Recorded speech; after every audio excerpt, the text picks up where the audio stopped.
Where you get your dog from determines how stable and how healthy your dog is. And of course, it also determines if you ever get problems that destroy your happiness together or not. That's why in this video, we'll see where we can get puppies and where we shouldn't. Let's start with where we shouldn't get a puppy from. And that's really very easy to explain. The following places are no places to get a puppy from: pet shop, farms or backyard breeders, and puppy mills. The reason for that is simple. Those puppies usually don't get any socialization. And if they get any socialization, it's never enough, right? So they don't learn about the world. They don't experience things that they need in their later life.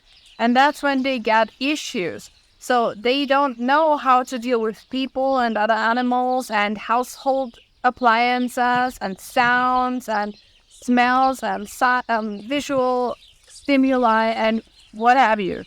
They don't know anything. And that is really an issue. Also, they very often have bad genetics. That means that the moms and the dads are not checked for health issues or behavioral issues. And both of those can be passed on to the puppies. So if the mom is stressed, the puppies get the stress hormones even while in the utero.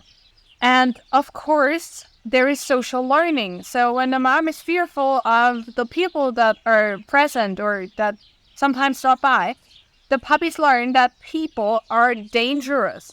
And that is such an early experience that we sometimes cannot counteract completely when they are grown up or when they are at a later age. So this is something that really causes very deeply rooted behavior issues. And not only fear. Yes, it's very often fear. But that can become aggression so fast. And the dogs can be very, very stressed. So they have constantly high stress levels and they don't really have the capabilities to relieve that stress and to get the stress levels down. And that is something that stays with these puppies until adulthood very often. Also, in these places, the dogs usually don't get really nutritious food. So they often get fed something crappy or even trash. So they just barely stay alive. But nobody cares about their gut health. Nobody cares about their digestive system. And that is connected to everything else in the body, including the immune system.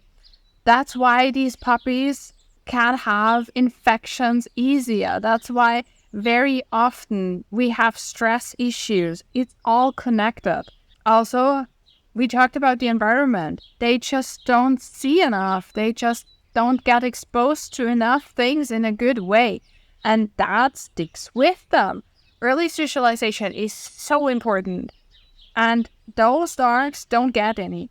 And another thing that is, in my opinion, really, really important, stay away from breeds that suffer their whole life.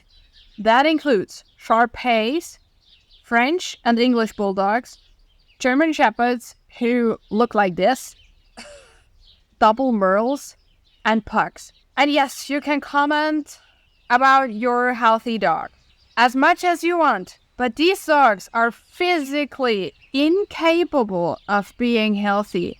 Their physical structure, their bones, their whole bodies are designed in a way that makes them sick and makes them suffer.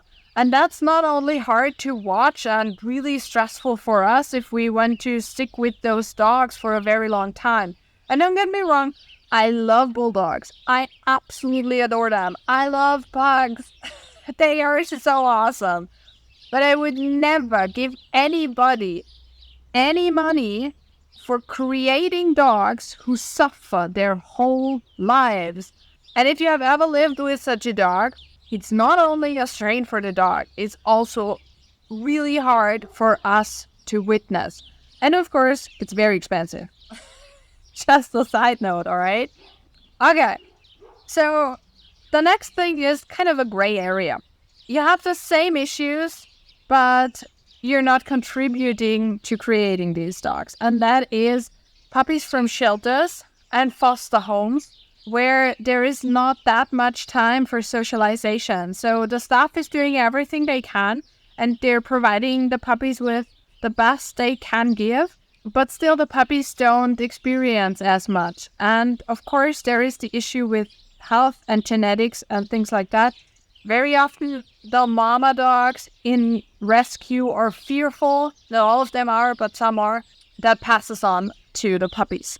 But if you know these things and you're ready for it, go for it. You're doing a good thing. But be aware that these dogs may never be normal dogs. But not all of rescue dogs are that way. All right? There are foster homes who follow programs that originally were designed for breeders, like the puppy culture.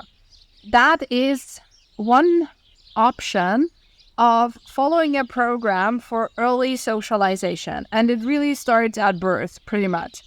So the puppies get exposed to stimuli that help them develop in a way so that they can cope with our human lives in the best possible way.